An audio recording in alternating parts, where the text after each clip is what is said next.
A second Hogwarts set when I already have one. That means that it's time to start the extension project. I mentioned at the end of the previous video that I want to build an extension for my Hogwarts Castle and Grounds set. If I build the extension so that it's 15 studs deep, it can still fit inside the glass cabinet of the Ikea Kallax shelf. And that is the whole point of this extension. There is some empty space inside that glass cabinet, so why not use it for a bigger Hogwarts Castle and Grounds build? Of course, lots of people have done these extensions before. And I guess that the driving force for those extensions has been the fact that the Lego set doesn't contain the entire Hogwarts castle. The section missing is this clock tower and the courtyard in front of it, and also the wooden suspension bridge. But I think that it makes perfect sense that the Lego designers didn't include those in their model. Because if we look at the current Lego model, the missing section would have been here. If the clock tower and the clock tower courtyard would have been added in, the set would have been quite a bit bigger, but these areas would not have had any castle sections in them. And without this section, the castle fills the rectangle base quite nicely. So I think that removing the clock tower was quite obvious choice from the designers. But of course, there are countless Lego Harry Potter fans that want to add those missing details in. And some of those fans have added instructions for their extensions to be brickable. The first instructions that I stumbled upon had been designed by Brickitecture. And of course, if you add the clock tower in, there are also room for other details, such as Hagrid's hut, the owlery, the Quidditch pitch, and some more of the Quidditch training ground. And here you can see how Brickitecture's mock looks like when it's combined with the original set. Later, I found another set of instructions that looked equally interesting. And that was the version designed by JL Bricks. Now, this version looked noticeably different, even though most of the details were same in a way. I think the most obvious difference is the scale of the details, which I found a bit odd because both models are connected to the same official Lego set. The difference in scales is obvious when we compare the two models. For example, the clock tower is 5 studs wide on the left, but 3 studs plus a couple of tiles wide on the right. Also, the owlery and the Quidditch pitch towers are 2 stud wide on the left and 1 stud wide on the right. So obviously I had to choose which way to go here. Because the depth of my model would be limited to 15 studs, the smaller scale seemed like the better idea here. And in the images, the clock tower seemed to be considerably narrower than the castle section behind it. So that was yet another reason for me to choose the smaller scale. So I decided to use the instructions designed by JL Bricks as a basis for my clock tower. And of course, the clock tower was the ideal starting point for my build, because that will be the most complicated connection point between the extension and the original model. But enough of talk and pre-planning. There is a clock tower that needs to be built. Now, in order to get most of the parts for this build, I had bought another copy of the Hogwarts Castle and Grounds set. So, time to open it and sort the parts. Now, getting another copy of the set might seem a bit wasteful, as I only need a small selection of the castle parts. But all the black plates, grey slopes, and the water tiles will surely be useful. And after a while, the human helpers had managed to sort these parts out, mostly based on color, but sometimes based on part type and in the case of 10 pieces, based on both. Then I just stared at a picture of the section that I was trying to build, and I realized that, that middle section looks familiar. There are print pieces in the original set that look sort of similar. Perhaps I should try to use those, as I had those available. And this was the closest that I could get with the existing print pieces. The problem here is that it is using 2 door pieces on top of each other. Now I could also use a window piece there in the middle. But somehow this looked off. Having that silver color there between 2 browns just didn't look right.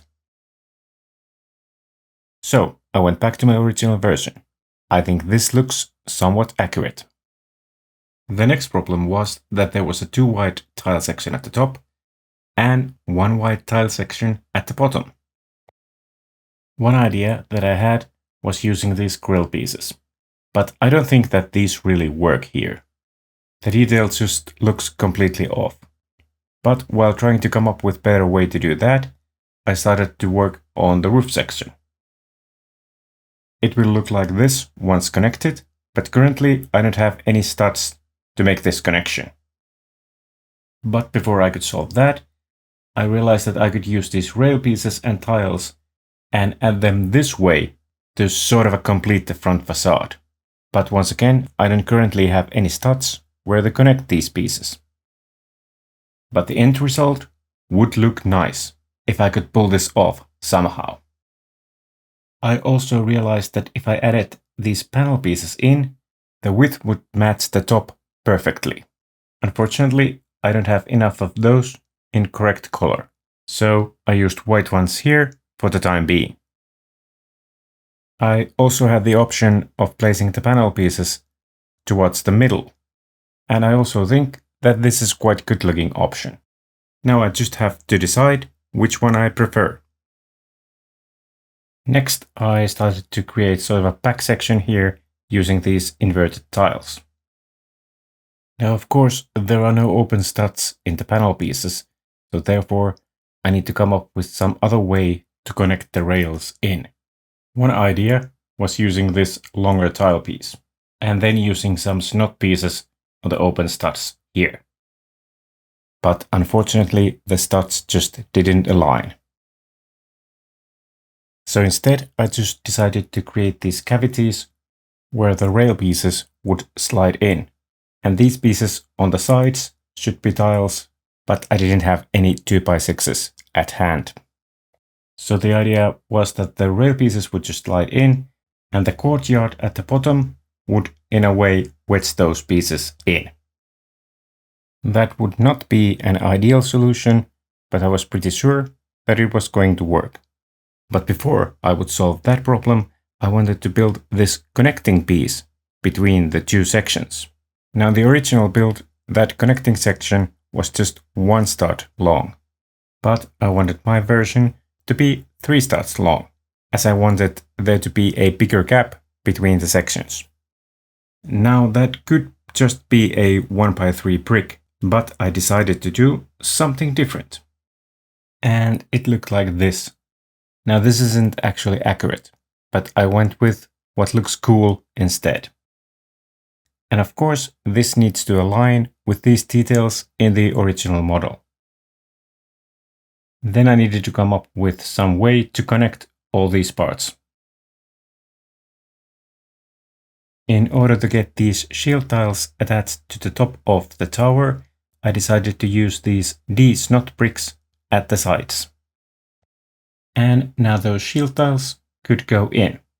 The next problem was that there were no open studs at the top for these roof pieces to go in. But I decided that the side shield tiles would be connected with 1 D-snot brick, and I could turn the others facing the top and add in 1 more at the center. And now I could add the roof pieces in. I think this looks pretty good, but perhaps I could improve the backside a bit. And of course, I still need to come up with a way to add this connecting piece in. And I did that by removing this piece from the roof and added a longer plate there to connect the two sections. And this was the end result. I think that we are slowly getting there. And finally, I decided to add those rounded 1x2s in for extra support and for some additional architectural features. Once again, that was yet another deviation from the original castle design. But I don't think that those additions were that prominent. Now that the tower looked pretty much complete, it was time to move on to the courtyard in front of the tower. Originally, I was aiming to use JL Bricks' instructions for the courtyard. But I quickly realized that it would be easier to continue the studs on site technique that I had going on with my tower. So I started to build it out of 10 pieces because I had those readily available. I could then later check if I had the same pieces in light gray. Here you can see how I decided to use parts of the courtyard to hold the rail pieces in. Then I tried to build the courtyard walls according to JL Bricks' instructions, but I wasn't sure if the bracket pieces were the best details available. So I tried other versions too, like this one with 1x1 plates and 1x1 round plates. And I liked this one a bit better. Next I decided to build a version where all those plates were round. And this was the version that I decided to use in the final build. I was also able to find all the ground pieces in light gray, so now the colors were right. And now that whole section started to look pretty complete. Now I just needed to find a way how to align it with the original castle section. That meant that I had to build the base for my extension and then build some sort of a raiser for the tower. And here is the base, and I designed it so that it could split into two sections along those red bricks. That way I could get it easily in and out of the cabinet. Now one problem here was that this extension needed to be 15 studs deep, and usually the plate lengths have even amounts of studs. But luckily there were some of these curved black plates, and that had a length of 3. Next I started to do some test builds to find out the correct height. At this point nothing was connected with studs. So I needed to come up with a way to use these headlight bricks or those brackets next to them to make the connection. And whatever I would end up using had to ensure that these castle sections would align perfectly. In the end I found a third option for the connection, and these were the best ones. I could use those to build a connection like this, and then build that blue support section behind it. And now the castle sections do align perfectly, at least at the top. It seems that I need to add one dark gray plate for the connecting section. That way the colors will align better. Now I just have to build a lot of rock sections to blend this tower in. And I think that all that is going to be far easier to build than this tower. But more of that in the next video. If you want to get the notification as soon as that video is up, you should consider hitting that subscribe button down there. I will upload the next video ASAP, but remember, when a Sloth says that, it means as slowly as possible. Bye bye!